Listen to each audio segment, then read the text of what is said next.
Hey everyone, I'm Laura Gadenik. I'm an astrologer and a therapist, and I'm here to give you the astrology for the weeks of August 19th through September 1st, 2024. So today, on Monday, August 19th, this is a really big day. There's a lot going on, and you might have started to feel this yesterday, the day before, some of the transits you might have felt for a couple of days or weeks. But today we have a full moon in Aquarius, square Uranus. Then we have Venus opposite Saturn and Jupiter square Saturn. So let me break this down for you. So full moons are always times of something that was before or unconscious or hidden before coming to full light. So we're gaining new awareness around something, particularly in the part of our charts that contain Aquarius. So whatever house that is for you, those themes and topics, or something around those themes and topics that are becoming more conscious for you, more aware for you. And with this full moon being square to Uranus, it might feel a little out of the blue or unusual, or like, how am I going to do that? How am I going to make that happen? That feels a little chaotic or messy or too radical or something like that. Uranus is a planet of revolution, change, unexpected change, 180 turns of events, as well as authenticity, doing things authentically. So this full moon in Aquarius square Uranus might feel like a bit of a wild card. It might even be that something is revealed, or you become aware of something that you were not expecting, or that is unusual, or that kind of throws you into a frenzy of some kind. Additionally, full moons, the moon rules over our emotions, our feelings, our unconscious needs and desires. So you might also just be becoming more aware of your unconscious needs or desires around something, potentially around needs for security. The moon rules over security. And as well, thinking about the sign of Aquarius is a sign about friendships, big groups, large organizations, communities you're part of. So, what is coming to light or new awareness for you around the themes of friendship, groups, maybe collaborating in a group in some way? And how might it be a bit unusual or odd, or just a bit off the usually trodden path, so to speak. It's kind of wild card energy, some surprises, maybe some turnarounds, but I think it's kind of a nice energy, gets us moving in unusual ways. So we do have, and I also want to kind of mention the question of belonging. Aquarius is a sign ruled by Saturn, which is the furthest planet in the sky that we can see with the naked eye. So Saturn represents the boundary of that which we can see, like within the boundary of Saturn. We can see the sun, the moon, Mercury, Mars, Venus, Jupiter, all with our naked eye. So that's what's within the boundary. And then also Saturn represents what is beyond the boundary. And so what's within the boundary is more Capricorn. Saturn also rules the sign of Capricorn. What's beyond the boundary, what's unknown, what's unseen, is Aquarius, represents Aquarius, that which is beyond the normally trodden path. Aquarians, if you know any of them, are pretty unconventional, pretty progressive. They're always thinking about, how can we do this differently? How can we do this in a new way that is innovative? How can we take something from the past and make it more present, make it more kind of relevant for today, for today's time? So, there's this question with this full moon of, what can I innovate? What can I change? What can I take from the past and make new? Additionally, Aquarius is concerned with belonging. Aquarius, like Saturn, is a planet very much so about belonging or not belonging. It, rules the things that are at the margins, at the edges. Once again, because Saturn is that furthest planet that we can see with the naked eye. And Aquarian energy, and you might even ask some Aquarians, there's this kind of theme of feeling alien, feeling like you don't belong or you don't fit in. And a lot of Aquarians maybe have had that experience of not belonging, being different, being kind of weird or outcast or, foreign in some way. And so Aquarius is also very concerned with belonging and including people who are at the margins or at the edges of society, and making space for these people to belong to society. So a good question to reflect on also with this full moon is where do you feel like you belong? Where do you feel like you don't belong? Where do you want belonging?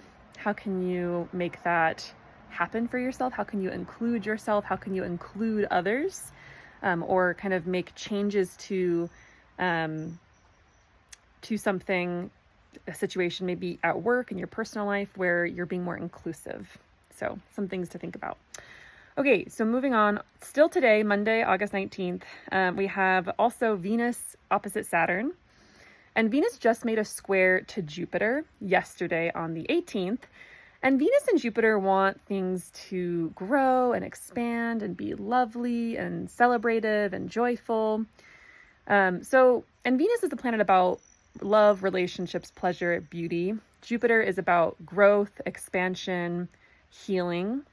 So relationships want to expand, want to grow, and want to heal. However, or in addition, Venus is opposing Saturn. Saturn is a planet about limits, boundaries, going really slow, hard work. So while relationships want to grow and expand, there's also this, Saturn's like, okay, but let's do that sustainably. Let's do that slowly and cautiously. How can we expand and grow relationships in a way that feels very safe and secure and that has the future in mind? If Venus and Jupiter just got together without Saturn, it could be a little like too much, too fast, too big. Excessiveness is Venus and Jupiter sometimes when they come together. But with Saturn, there's a little bit of temperance, there's a little bit of slowing down, which I think is really nice. Venus opposite Saturn could also feel maybe a little bit like the negation of fun, pleasure, or connection, potentially. There might be a boundary that is put up, or feedback might be given, or you might feel a little more isolated or alone today. You might have to say no to pleasure to get work done. On the other hand, and this is what I kind of think is actually more of what's happening with this transit, because it's, because of that Jupiter involvement. I think this is really about deepening relationships. Saturn is a serious planet that wants commitment, that wants long-term sustainability. And so you may be deepening into your relationships, into commitment, coming to a greater understanding of your needs and desires in relationships, what feels good to you. And, that might involve some boundaries, that might involve saying no, that might involve saying yes, but with these limits in mind. So I would say also with Venus opposite Saturn, being careful of being overly critical, or, of yourself, or with someone else. Venus in Virgo is already a bit of a critical placement for Venus. So, if you're someone who struggles with body image or how you look, or, your sense of how beautiful you are, your sense of yourself, and you're a bit more critical, then this might be a day to really, do some self-care and tell yourself how beautiful you are, and tell yourself all the things that you love about yourself and what you love about other people. let's see. You may also want to expand your knowledge or abilities in an artistic craft with this aspect pattern. Venus is the arts and expression. Saturn is practice and discipline. So you might want to practice an artistic skill, more hone in on something like that. So, okay. And then, like I said, Venus just made this square to Jupiter yesterday. And so Jupiter is also making a square to Saturn. And this is energy that we have been feeling for the last couple weeks. Jupiter moves pretty slowly. And you might have been noticing this tension inside of yourself between expansion and contraction. Once again, Jupiter is a planet that wants to grow. Jupiter says, go, go, go. You've got this. It's all confident. And Saturn's like, wait, but what if this? What if that? It's contraction. And so you might feel tensions between faith and doubt, hope and fear, just generally like an openness and then a closedness. And so this is really, Jupiter Saturn squares are about sustainable growth. Once again, that word sustainability. Saturn, slow, hard work, plan, be careful, do your research. Don't just jump in, right? Like Jupiter Saturn is like, you can't just jump into something. You have to be methodical. You have to expand and heal through being careful, doing your research.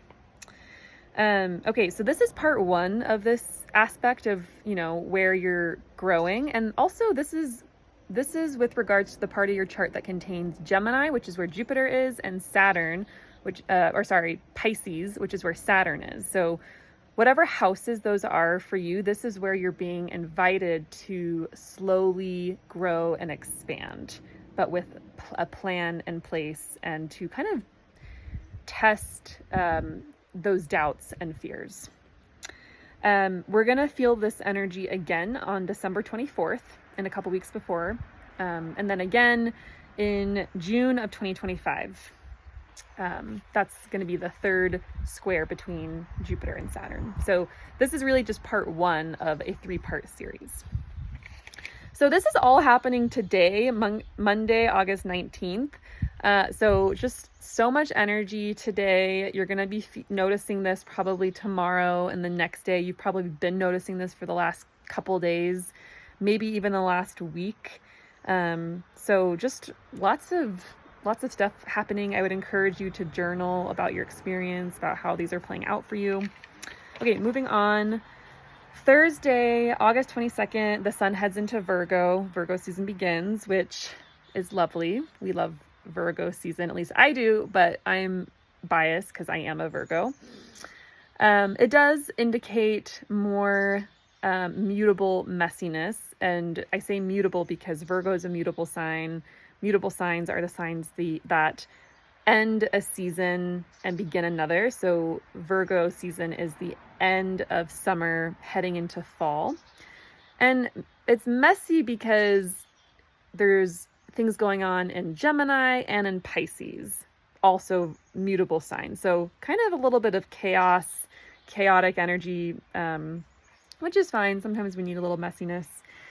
So also on Thursday the 22nd, Venus squares Mars. Venus is love, relationship, beauty, friendship, connection. Mars is conflict, assertion, aggression, going after something. So this could bring up friction in relationships, or it could be a moment when friction that's been under the surface is coming up for healing, for talking it through. There might be greater sexual tensions. These are the two lovers in astrology. You might have more motivation to create something, to create something beautiful, to create something artistic, to mold relationships or cultivate friendships. You might just have a little bit more courage to do that. Friday the 23rd, Mercury, still retrograde, makes a trine to Chiron. You might notice having some healing conversations or some insights around things that have been painful for you in the past and like the thoughts you've had around that thing. Mercury also sextiles Mars. This gives you the courage and ability to maybe ask for something you want or need, or bring up something in conversation that takes some courage. On Tuesday, the 27th, Venus in Virgo makes a trine to Uranus in Taurus. So once again, Uranus is change, being revelation, revolution, radicalness, out of the box thinking. Venus, love, pleasure, relationships, beauty. So this aspect is about easeful changes in relationships that may bring more freedom, more authenticity, and creativity. And it might be also riding off of that Mars-Venus square from Thursday, the 22nd. But you may just want to be more creative on this day, do something that's fun, that is out of the box for you, outside of the norm. You might feel desire to, get new clothes, change up your look, do something more external rather than internal. I would encourage on that day to kind of check in with your value system. What are your values, Venus ruling values, and are you living according to them authentically? Then on Wednesday, the 28th, Venus opposes Neptune. And you'll probably be feeling that also on Tuesday, the 27th. Neptune is god of oceans, dreams, grief, loss, disappointment, mystery, what's magical in life. It's a good day to relax, to dream, to rest, to engage in creative work. Good idea to go on a date with your loved one and just have a romantic time. I will say, if you start dating someone around this time, be wary of rose-colored glasses. Neptune is very deceptive, so you might not be seeing things very clearly. I mean, often we aren't when we first meet someone anyway, because we view people through the lens of our past. So there could be some disappointment or grief that comes up, disillusionment. Watch out for deceit, like I said, or that rose-colored glass effect. And also on this day, Mercury stations direct at 21 degrees of Leo. So Mercury will be starting to move forwards again. So things will start to work. If things have been breaking down, or there's been miscommunications, Mercury stationing direct is a time when things start working finally, or maybe messages that you missed start coming through, in your email inbox. Maybe things start making sense more. Maybe you start moving forward with some plans that you've been thinking about. Mercury was first here at 21 degrees of Leo on July 17th. So there might be something thinking back to that day that you that might be part of what's happening on the 28th. Thursday, the 29th, Venus heads into her own home sign of Libra. This is so nice to have Venus in Libra. This is a time where relationships might smooth over, become very easy. This is I think Chani Nicholas might have been her cosmic honey. This is just a time where fun and pleasure and relationship ease are more available to us and more accessible. We're able to have a nicer time. We're able to enjoy the finer pleasures of life. And Venus will be in Libra for a couple of weeks. I can't quite remember how long, but I think for a whole month, which is really nice. And then Venus immediately makes a trine to Pluto, a planet that represents what's beneath the surface, what's under the ground, what wants to be revealed. So this is an easy time to go deep with others, to build greater intimacy and vulnerability. There might be even some erotic energy here. You might have an easy heart-to-heart with someone, be able to really connect in a deeper way. You might be able to be honest with someone or say what's on your heart. You might really want to go deep on an art project you're working on, or on a collaborative project, or kind of get to the bottom of something that's been maybe mystifying or confusing in relationships. This might be a good time to uncover that. And that could be related to Wednesday the 28th, that Venus opposite Neptune, Neptune being deception, illusion, confusion. There might be some confusion that you've been facing in relationships, kind of I don't really know what's going on. I don't know how I'm feeling about this. I don't know what I want or desire. Venus trine Pluto might be an opportunity or a time to come to greater understanding of your needs and desires in relationships. Okay, and then on Sunday, the September 1st, Pluto retrogrades back into the sign of Capricorn and will be in Capricorn, I believe, until January 2025. But it will be in Capricorn. This is the final stint of Pluto in Capricorn for the next several months before Pluto officially re-enters Aquarius for good for the next 20 years, basically, is how long Pluto will be in Aquarius. So we have like a final lesson potentially to learn with Pluto in Capricorn. So whatever house that is for you in your personal birth chart, Pluto's been doing some deep renovating in that part of your chart for the last like 15 years. So, kind of reflecting like, what gold or rot have I dug up in this part of my life, with these themes? What has been greatly transformed, often through difficulty, facing our shadows, facing the darker parts of ourselves or our psyches, and I like to think about the darker parts of ourselves or psyches as just parts of us that are trying to protect us from pain and loss and hurt.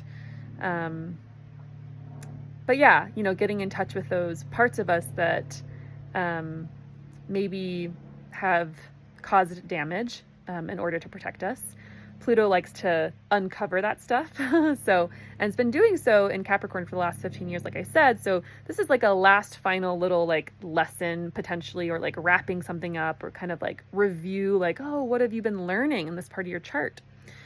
And then also Uranus stations retrograde on September 1st at 27 degrees of Taurus. So that's not the biggest deal, but I guess with that, you could think about like, what have you been revolutionizing in the part of your chart that contains Taurus?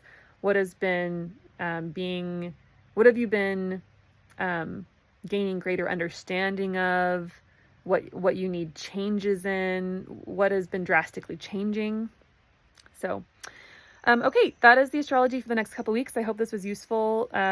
Please reach out if you're interested in a reading of how this astrology impacts you specifically.